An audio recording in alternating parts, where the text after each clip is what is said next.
Magandang araw mga mare, at ngayong araw nga uuwi muna ako ng bahay. Dahil nga lampas 1 linggo na nga akong wala sa bahay at andoon nga ako natutulog sa aking kaibigan. At ilang araw na nga ding nangungulit ang aking nanay at wala na nga raw bahog ang aking aso. Kaya naman kako ay hala ko nga ay uuwi na nga sa Lunes at ako ay may aabya din. At kailangan ko na nga din talagang umuwi dahil nga yung aso ko sa bahay, ako nga lang din talaga ang nagliligo. At nang makarating nga kami ng bayan ay dito na nga ako nagpababa sa Victorinas dahil nga napag-isipan ko na mag-grocery man lang ng kaunti. Dahil nga nung nakarang linggo na pag-alis ko nga sa bahay talagang kakaunti na nga ang mga rikado, kaya naman paniguradong ubos na nga ang mga iyon. Para na nga din talaga matuwa-tuwa nga ang aking nanay dahil nga talagang ilang araw nga akong wala sa bahay. At ito nga yung sinasabi kong mga teknik para nga hindi ka pagalitan pag uwi nyo ng bahay.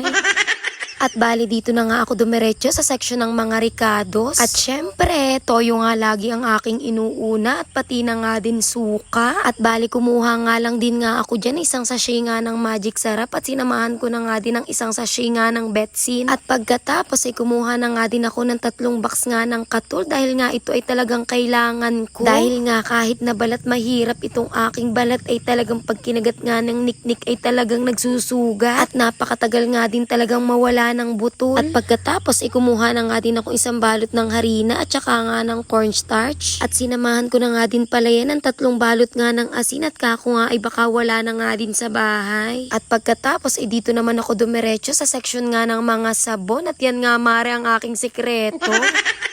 At kumuha na nga din pala nga ako dyan ng 4 na piraso nga ng napkin at pagkatapos ay pumunta naman ako dito sa section nga ng mga panglaba. At bali 12 piraso nga lang yung aking kinuha dahil nga budgeting lang tayo. At kumuha nga din pala ako dyan ng 6 na piraso ng Downy at isang bote nga ng Sonro. At syempre kumuha nga din pala ako dyan ng 2 dosena nga ng shampoo at ito nga ay hindi ko nga pwedeng makalimutan. At habang naglilibot-libot nga ako ay bigla ko nga nakita itong Lucky 7 nga na sardinas ay kako ay maigi nga din panlok sa mga gulay. At sinamahan ko na nga din pala na isang bote nga ng patis at kako nga ay baka wala na nga rin sa bahay. At muntikan ko pa ngang makalimutan itong toothpaste kaya naman kumuha na nga din ako ng isang box. Dahil nga hindi rin pwede talaga na mawala iyan dahil nga baka bumaho ang hinga natin mga mare.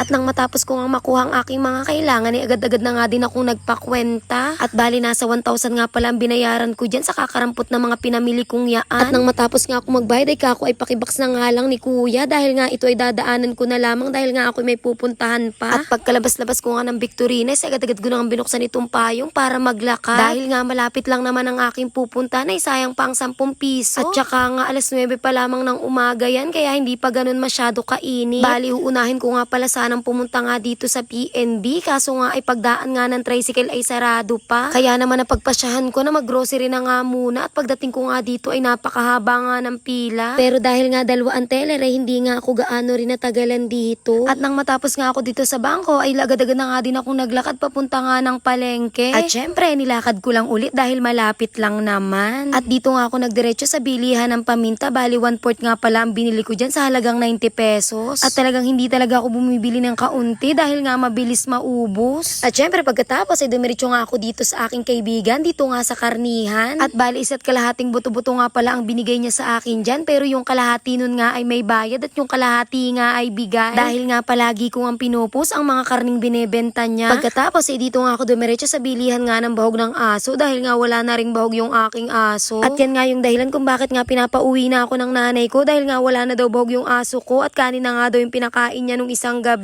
At syempre pagkatapos ay dumiretso naman ako sa bilihan nga ng kape at nagbili nga lang ako nitong 3-in-1 coffee. At kako ay maiba nga naman, makatikiman lang ang nanay ko at makahigop man lang ng masarap-sarap na kape. At syempre pagkatapos ko nga mabili at matapos nga ang aking mga kailangan ay umuwi na nga din ako agad-agad dahil tanghali na nga. At bali mag-aalas 11 na nga pala ako nang dumating nga dyan sa bahay dahil nga napadaan na naman ako na JR. At medyo napakwento nga din ng mga 1 oras, ganong katagal makipagkwentuhan.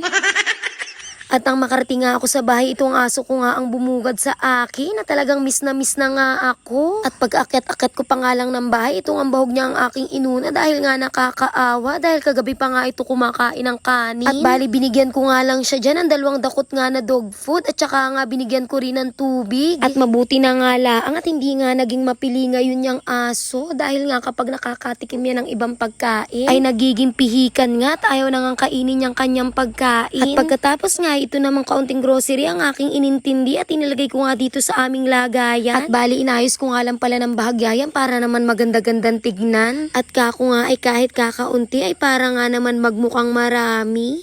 Charot!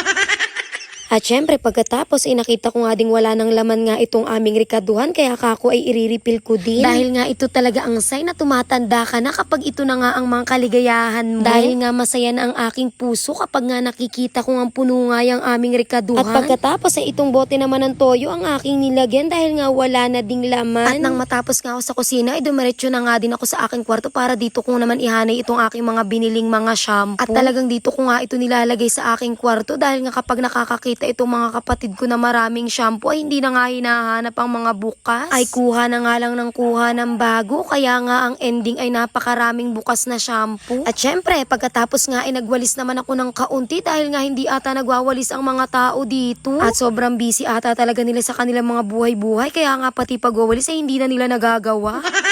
At lalo na nga yung mga kapatid ko napaka-busy nga palagi sa cellphone kala mo may mga negosyo. At sabi ko nga kay mama, siya na nga ang magluto nung dala kong ulam at kitang-kita nyo naman na napakalakas ng apoy. At para nga daw maluto agad ay kako ay pati nga magluluto ay talagang maluluto niyang lakas ng apoy na yan.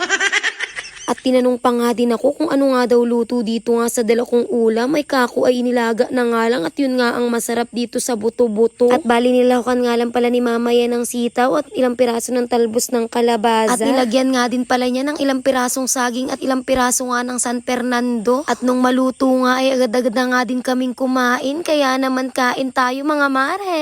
At bali talagang ang pamilya nga namin ay mahilig nga sa sabaw. Kaya nga kapag ganyan talaga ang mga ulam ay pag hindi nga sinigang ay nilaga nga ang luto. Dahil talaga namang masarap kumain ng may sabaw at hindi nga nakakalungkot. At nang matapos nga akong kumain ay nabanggit nga ni mama na dumating na nga daw ang aking national ID. Kaya naman talagang ako'y tuwang-tuwa sa gala. Dahil nga talagang matagal ko na nga itong iniintay. At kagaya nga ng sinabi ko na ilang araw nga talaga akong wala dito sa bahay. Kaya naman naipon nga itong aking mga parcel. Kaya naman kako sa aking kapatid ay kuhain nga ang aking mga dumating na mga Shopee at akin ngang bubuksan. Kung bakit naman talaga kahit alam mo nga ang laman nitong iyong mga parcel ay talaga namang nakaka-excite nga talaga magbukas ng mga ganito. At pagkatapos kong mabuksan ulit ng parcel ay wala na, tapos na. Yun lang mga mare. Salamat sa panonood. Bye-bye!